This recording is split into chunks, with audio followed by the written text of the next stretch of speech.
कथा मंडप में ही विराजमान सभी श्रोता भाई बहन, जो इस पवित्र कथा का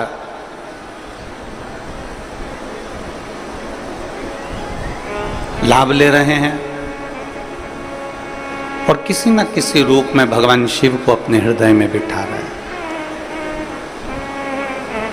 एक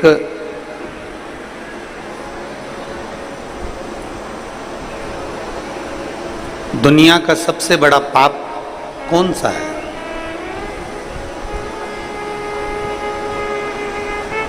आपसे कोई पूछे कि दुनिया का सबसे बड़ा पाप कौन सा है,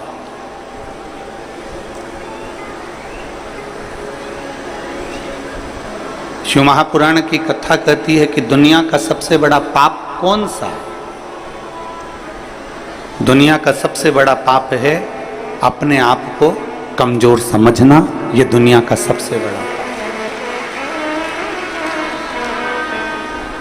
आप यदि अपने आप को कमजोर समझ रहे हो कि मेरे से ये नहीं हो सकता, मैं नहीं कर सकता, मेरे बस का नहीं है, तो आप दुनिया के सबसे बड़ा पाप कर बैठे।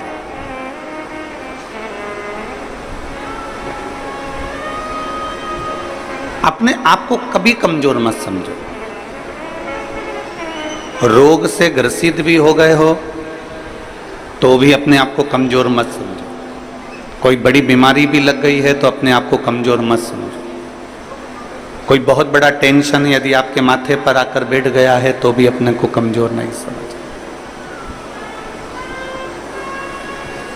अपने आप को हम कमजोर क्यों समझे? विषम परिस्थिति में भी जो मुस्कुराता है, भोलेनाथ उसका साथ हमेशा देता है, हमेशा। दुनिया का सबसे बड़ा पाप है अपनी आप को कमजोर समझना।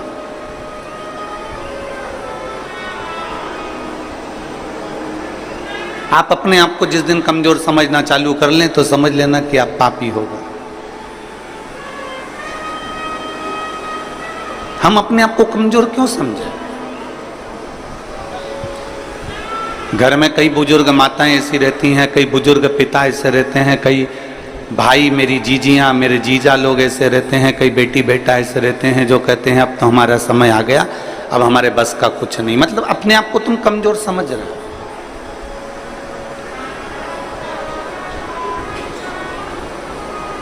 हम पूरे भिलाई वासियों से एक बात पूछना चाहते हैं, जितने लोग कथा में बैठे हैं और जितने लोग आस्था चैनल पर कथा सुन रहे हैं, जितने लोग फेसबुक यूट्यूब पर कथा सुन रहे हैं, आपसे एक बात पूछें, आप उत्तर देंगे सभी लोग? बोलो, जम के बोलो जरा, पक्का?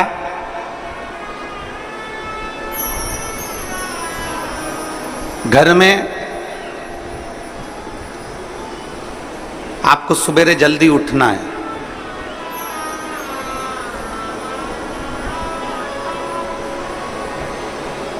कहीं जाना है, कोई कार्य करना है, आपको जल्दी उठना है, तो आपने अलार्म लगाया, मान लो 4 बजे का लगाया या 5 बजे का लगाया या 3:30 बजे का लगाया। आप जितनी देर का, जितने समय का अलार्म लगाते हैं, जितने लोग यहाँ बैठे हुए हैं, दिल से बोलना कि तुमने 3:30 का अलार्म लगाया, तुमने 4 बजे का अलार्म लगाया, पर सत्य बताओ, अलार्म तो बाद में बजता है, पहले आपकी नींद खुल जाती है। बोलो, सही है कि गलत है? जैसे आपने सोचा कि मुझे 4 बजे का अलार्म लगाया है, मैंने 4 बजे का घड़ी लगाई है, 4 बजे का क्लॉक वॉच लगाया है कि बस इतनी बजे वो 4 बजे बजेगा, टुक टुक टुक टुक टुक टुक टुक टुक टुक टुक टुक टुक बजता रहेगा। कितनी बजे बजेगा वो? बोलो बोलो जम के, 4 बजे बजेगा। अब अलार्म तुमने 4 बजे का लगाया, उठ गए तुम 3:30 पे, नींद बार बार खुल रही है, घड़ी देख रही, 4 तो नहीं बज गई, फिर थोड़ी देर सो गई, फिर नींद खुली, 3:30 बज गई, फिर नींद खुली, 3:45 हो गया, अभी 10 मिनट और सो लेती हूँ, फिर 4 बजे। अलार्म तो बाद में बजा है, उससे पहले तुम्हारी नींद खुल चुकी है। बोलो मेरी छत्तीसगढ़ की जीजिए सही है कि गलत है? अब तुमने अलार्म भर लिया 4 बजे का, 4 बजे का, 4 बजे का, 4 बजे का, और उठ कितनी बजे रहे हो? 3:30, पौने 4, 3:30, पौने 4। अलार्म भरा 5 बजे का, उठ कितनी बजे रहे हो? तो वो उठने का समय तुम्हारा जल्दी हो गया।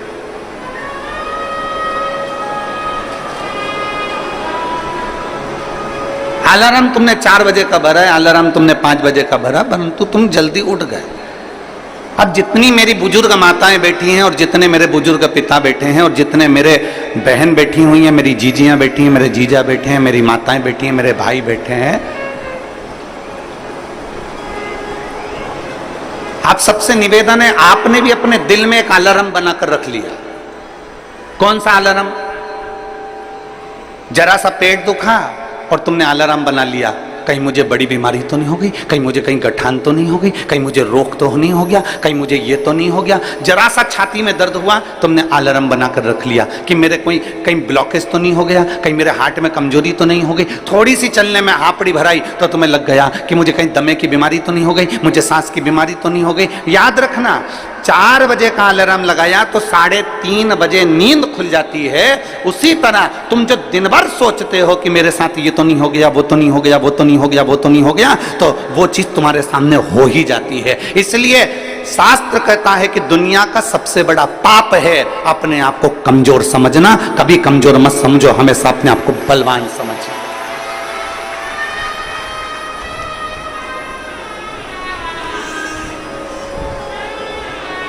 पेट दुखा, तुरंत तुमने सोच लिया कि कोई मेरे पेट में तकलीफ हो गई। छाती दुखी, मेरे को तकलीफ हो गई। सिर दुखा, मेरे को तकलीफ हो गई। आंखों में प्रॉब्लम हो गई। हो सकता है प्रकृति है, चलता रहता है, कभी अच्छा आता है, कभी बुरा आता है। कोई जरूरी नहीं है कि सारे रोग तुमको ही हो जाएंगे, सारी बीमारी तुमको ही हो जाएगी, पर तुमने सोच लिया। जांच कराने जा रही हो ना, तो सबसे पहले सोच के जा रही हो, मुझे ऐसा लग रहा है कि कहीं बड़ी बीमारी के चांस ना हो जाए। मतलब तुमने वो घड़ी भर ली है, तुमने वो अलार्म भर लिया।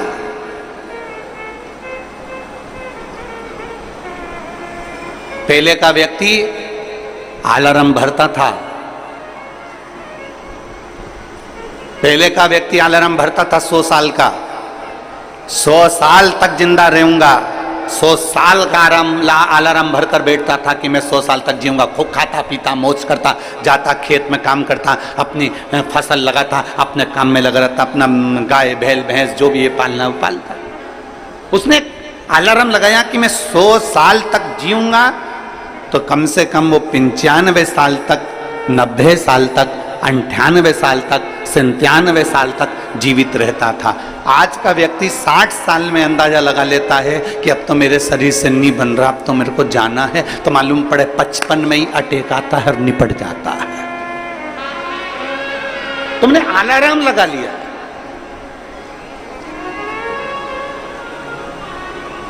दुनिया का सबसे बड़ा पाप है अपने आप को कमजोर समझे। क्यों कमजोर समझे हम? आप अपने आप को इतना प्रबल समझिए, आप अपने आप को इतना बोल्ड समझिए कि आपको लगे अगर छोटी मोटी बीमारी आ भी गई तो मैं निपट लूंगी, मैं निपट लूंगा। बोल बम का नारा है। आ गई अगर थोड़ी बहुत तकलीफ आई, थोड़ी बहुत अगर कष्ट आया तो है बाबा बेटा, मेहनत करेंगे, परिश्रम करेंगे, देखा जाएगा।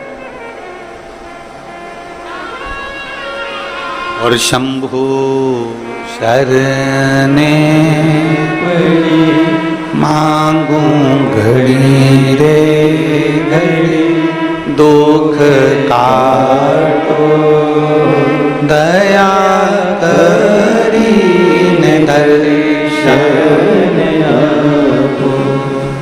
शंभु शरणे पड़ी मांगू घड़ी रे घड़ी, दुख काटो दया करी ने दर्शन आपो। आप कमजोर क्यों समझे? आप हिम्मत क्यों हारे? कई माताएं कह देती है हमने एक बार पशुपतिनाथ का व्रत करा, हमने 2 बार पशुपतिनाथ का व्रत करा, हमने 3 बार पशुपतिनाथ का व्रत करा और हमने, हमारी बाबा नहीं सुन रहा, आपने हिम्मत हार ली, आप अपने आप को हिम्मत हार गए। एक पत्र है,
मेरा नाम अनीता साहू है, पति श्री संतोष कुमार साहू, डीले कम करो, रामनगर भिलाई की निवासी हूँ। कहीं बैठी हो तो हाथ हिला सकती हूँ।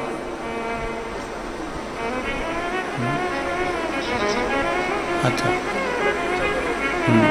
जहाँ भी बैठे हो हाथ हिला दो और आ जाओ, एक बेलपत्र ले जाना, आ जाइए।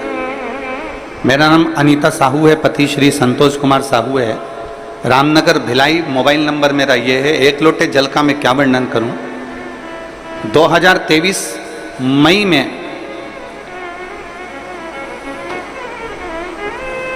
अचानक से स्वास्थ्य खराब हो गई। 10 दिन तक मैंने खाना नहीं खाया। सेक्टर नंबर 2 हॉस्पिटल में भर्ती थी। सोनोग्राफी MRI में पता चला कि लीवर में 9 mm का एक गठान और कैंसर हो गया। गठान होती ना गुरुजी तो दुख नहीं होता, पर साथ में कैंसर हो गया। उसके बाद मेरे पति ने सारे हॉस्पिटलों में जांच कराया तो मालूम पड़ा कि वो कैंसर की बीमारी है और ज़्यादा ही तकलीफ है, ज़्यादा समय के जीवित नहीं है। शिव जी पे मेरे पति ने जल चढ़ाना प्रारंभ करा, जल लाकर मुझे पिलाना चालू करा, बेलपत्र मुझे देना चालू करा। डॉक्टर का भी इलाज, जैसे आप कहते हो ना कि डॉक्टर शिव का रूप है, तो डॉक्टर का भी इलाज चलने दो, डॉक्टर का इलाज जरूर करो। हमने डॉक्टर का भी इलाज करा। डॉक्टर ने दवाइयाँ दे दी, पर डॉक्टर का कहना था कि इसका ऑपरेशन सफल हो ना हो वो पता नहीं है। अब करें तो करें क्या। डॉक्टर कहते हैं कि अब तो उस ईश्वर पर भरोसा। मेरे पति ने भी आपकी कथा पर भरोसा करा और मैंने भी आपकी कथा पर भरोसा करा। सीहोर गए, रुद्राक्ष लाए, उस रुद्राक्ष को तांबे के कलश में गलाते, उस पानी को शिव जी को चढ़ाकर पीना चालू करा। करते करते 1 महीना पूरा हो गया। 1 महीने के बाद जब हम डॉक्टर को दिखाने के लिए गए तो जो 9 mm की कैंसर की गांठ थी वो 5 mm की हो गई थी। गुरुदेव, जब 5 mm की गांठ हो गई तो डॉक्टर ने भी पूछा कि तुमको कौन सी दवाई लग रही है। हमने डॉक्टर से कहा हम बेलपत्र खा रहे हैं, रुद्राक्ष का जल पी रहे हैं। डॉक्टर ने दवाइयाँ फिर दी और फिर वापिस हमने वही जल को पीना प्रारंभ करा। जो डॉक्टर कह रहे थे कि तुम्हारा कैंसर बड़ा विचित्र है लीवर पर, तो जब विचार करा तब वापिस उसको पीना चालू करा और बाबा की कृपा से आज सारी दवाइयाँ बंद है, केवल बेलपत्री और रुद्राक्ष का जल पीती हूँ और डॉक्टर ने सब दवाइयाँ बंद कर दी। मेरा शरीर ठीक है और मेरा कैंसर समाप्त हो। मैं शिव को प्रणाम करती हूँ।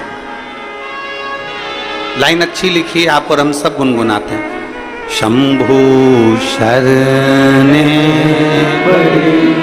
मांगू घड़ी रे दुख का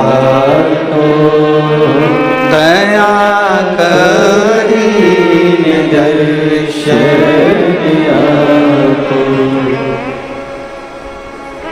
एक विश्वास शिव के प्रति जागृत हो।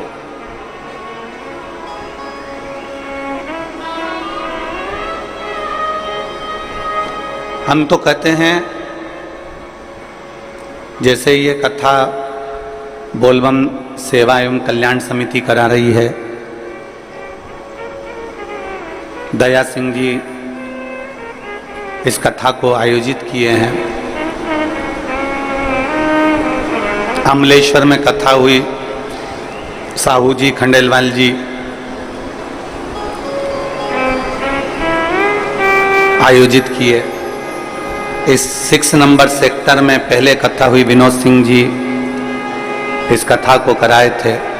फिर एक कथा और हुई थी भिलाई में, जो एक समिति ने कराई थी। ऐसे कई हम कहेंगे कि जो कथा के आयोजक होते हैं ना, जो कथा करवाते हैं, हम उनको धन्यवाद देना चाहते हैं। कम से कम आपके कराई हुई कथा से ना जाने कितनों की बीमारियां और कितनों के दुख और कितनों के कष्ट ठीक हो जाए। थोड़ा मेहनत तो आपकी लगती है, पर आपके परिश्रम से ना जाने कितनों को लाभ मिल जाता है, कितनों को।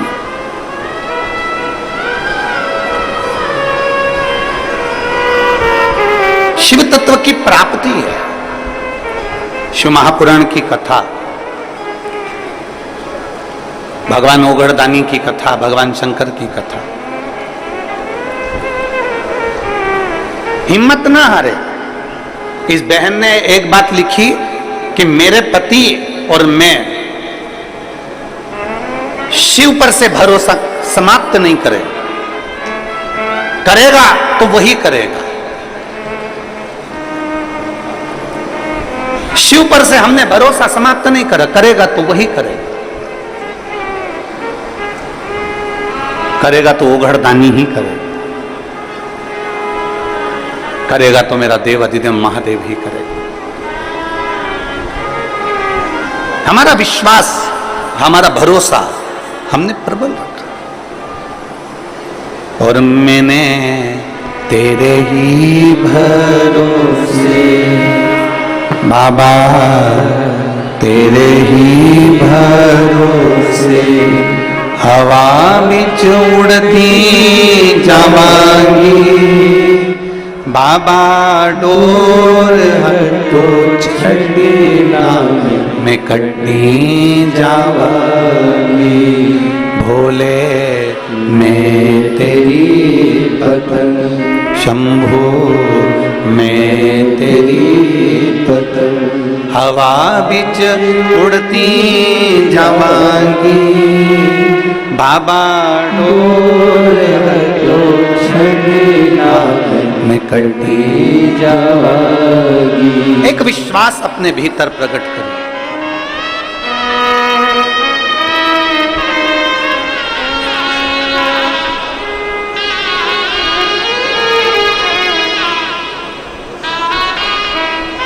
बेटा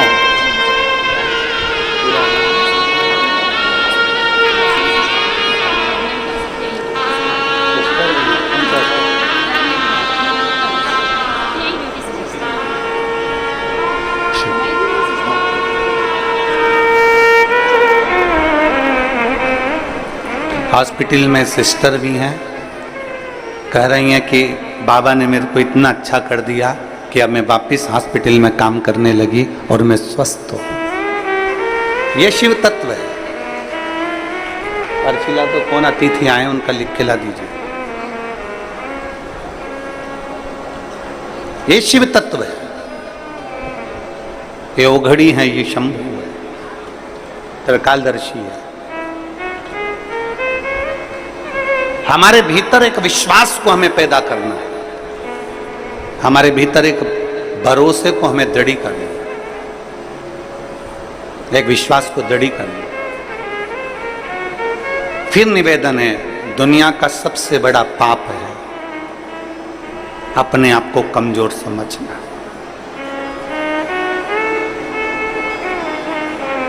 पार्वती मैया जब बाल्यावस्था की थी तब साधना में माता पार्वती जी डूबी रही। सप्तऋषियों ने जाकर समझाया माता पार्वती जी को कि शिव तुम्हें नहीं मिल सकते, भगवान शंकर तुम्हें नहीं मिल सकते।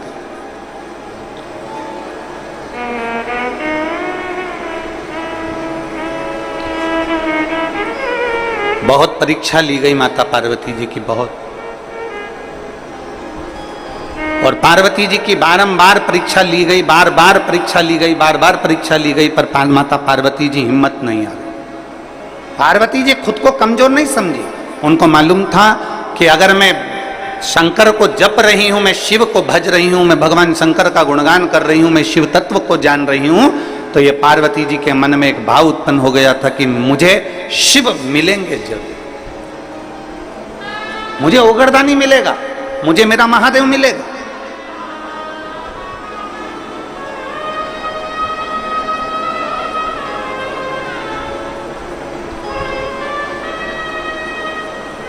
और ध्यान दें,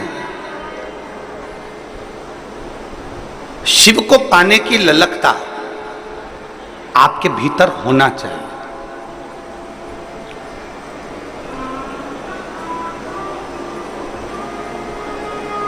हम फिर निवेदन करेंगे कि अपने भीतर एक ऐसा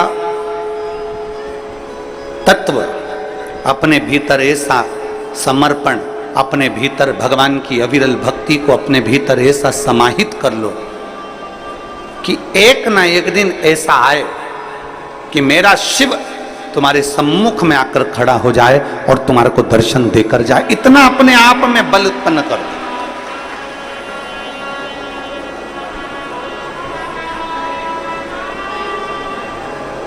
और हो सकता है, हम आपसे पूछें, अभी चीटा देखा है? चीटा बोलते हैं कि मकोड़ा बोलते हैं? यहां पे क्या बोलते हैं, चीटा की मकोड़ा? अरे जम के तो बोलो, चीटा ना। चीटा जब जन्म लेता है तो उसमें पंख रहते हैं क्या? जम के बोलो जरा। नहीं रहते। चीटा जब जन्म लेता है तो उसमें पंख नहीं रहते, पर चीटा अपने कर्म में लगा रहता है, अपने कार्य में लगा रहता है, और कर्म करता रहता है, कार्य करता रहता है, करता रहता है, करता रहता है, करता रहता है, करता रहता है। धीरे धीरे धीरे धीरे चीटे में पंख आ जाते हैं। देखे आप लोगों ने चीटे में पंख? चीटा जन्म लेता है जब उसमें पंख नहीं होते हैं, चीटे में पंख नहीं रहते हैं, पर चीटा अपना कर्म करता रहता है, कर्म करता रहता है, तो चीटे में पंख आ जाते हैं, चीटे में पंख उत्पन्न हो जाते हैं और वो चीटा भी उड़ने लगता है। जरा विचार करना, चीटा अपना कर्म करता रहता है तो एक दिन परमात्मा उसको भी पंख लगा देता है, और यदि आप अपने कर्म के प्रति जागरूक हो जाएंगे तो वो परमात्मा आपको भी पंख लगाकर आगे बढ़ा देगा, आपको अपनी मंजिल तक पहुंचा देगा।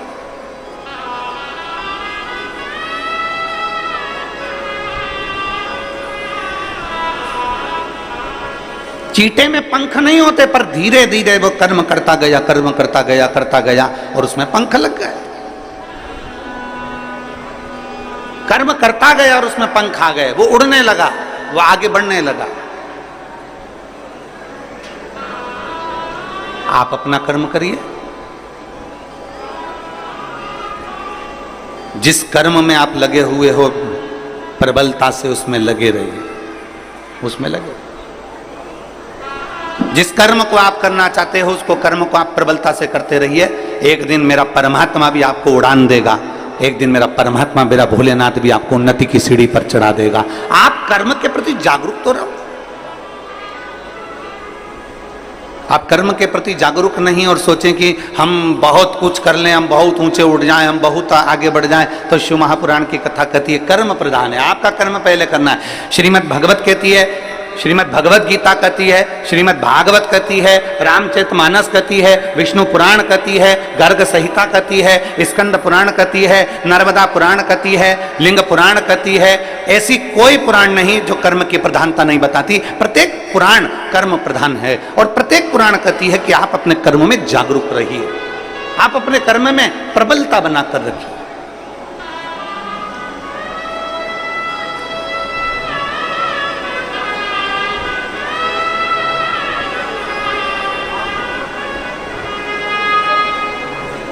हमारे बीच में माननीय पवन साय जी, भाजपा प्रदेश संगठन मंत्री छत्तीसगढ़ शासन से, एवं माननीय नंदन जैन जी, भाजपा प्रदेश कोषाध्यक्ष छत्तीसगढ़ शासन से आए हैं। आप दोनों पधारें व्यासपीठ का पूजन करने के लिए। पधारिए। एक बार इनके लिए जोरदार ताली बजाकर स्वागत वंदन।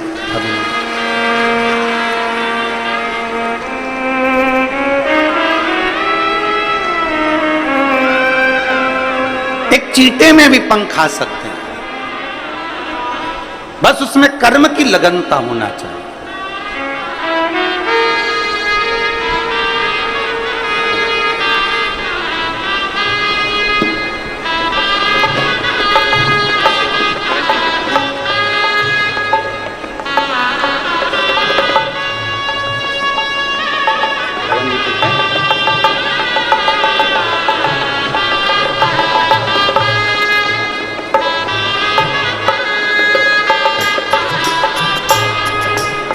एक अपनी कर्म की लगनता प्रबल होना चाहिए।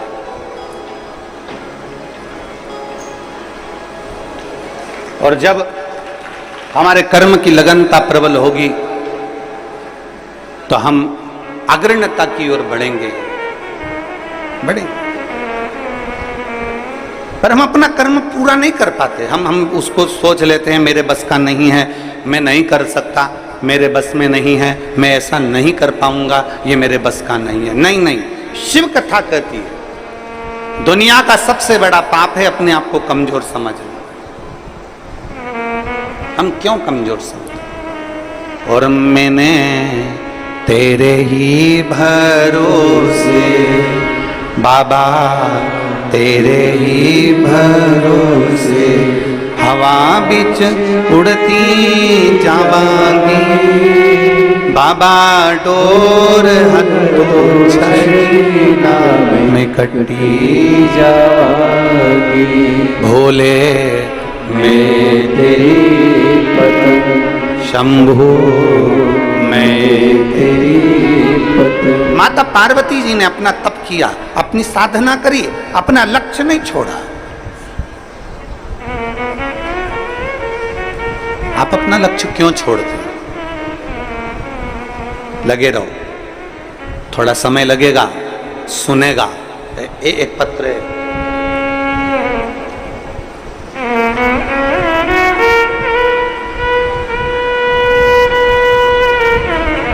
मैं राजकुमारी यादव, पति श्री शांतिलाल यादव, पोरिया कला, पुरानी बस्ती, वार्ड नंबर 54, दुर्ग की निवासी हूं। आप ही हैं? श्री शिवाय नमस्ते। एक लोटे जल का मैं क्या वर्णन करूं? आ जाओ, बेलपत्र लेकर चले गए।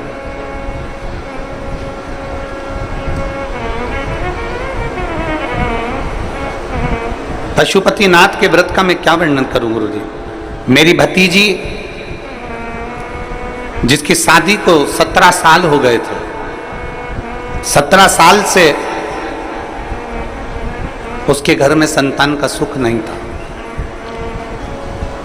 ऐसी कोई जगह नहीं जहां हम हमारी भतीजी को लेकर नहीं गए, और 17 साल उसको हमने हर जगह हर डॉक्टर को दिखाया, टेस्ट बेबी भी करवाया, पर संतान का सुख नहीं आया। हमने हमारी भतीजी को पशुपतिनाथ का व्रत का वर्णन किया और उसको सफेद आंकड़े की जड़ का वर्णन किया। मेरी भतीजी ने 3 बार पशुपति व्रत करे पर संतान का सुख नहीं आया, चौथी बार पशुपति व्रत करे पर संतान का सुख नहीं आया। तब मेरी भतीजी ने सोच लिया कि अब मैं पशुपति व्रत भी नहीं करूंगी, अब मैं शिव को नहीं मानूंगी। तब उसके पति स्वयं कहे कि तू एक बार और कर, वो सियोर वाला महाराज कहता हिम्मत मत हारना, बाबा देगा जरूर। 5वीं बार पशुपति व्रत करा और बाबा की कृपा ऐसी हुई कि बाबा की कृपा से 15/7/2024 को मेरी भतीजी के यहाँ 17 साल के बाद संतान की प्राप्ति, जिसका फोटो में लगा रही हूं। फोटो को आप लोग एलईडी पर देख सकते हैं। 17 साल बाद मेरे भतीजी के यहाँ संतान की प्राप्ति, अर्थात वही कथा जो अभी चल रही है कि दुनिया का सबसे बड़ा पाप अगर कुछ है तो अपने आप को कमजोर समझ। हम हिम्मत क्यों हारे?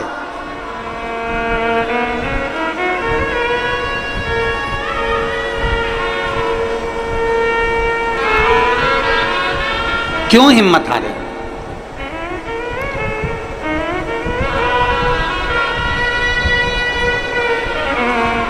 आप लोग पशुपतिनाथ का व्रत करते हो? कौन कौन ने करा? जरा हाथ उठाओ तो। आ जाइए, आ जाइए, आ जाओ, आ जाओ, जल्दी आओ, जल्दी आओ, जल्दी आ जाओ।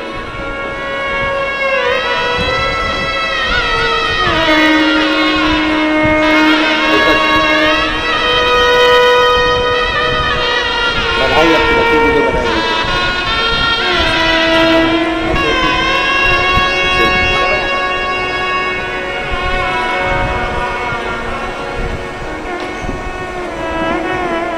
कितने लोगों ने पशुपति व्रत किया? बहुत बढ़िया, रख लो, रख लो।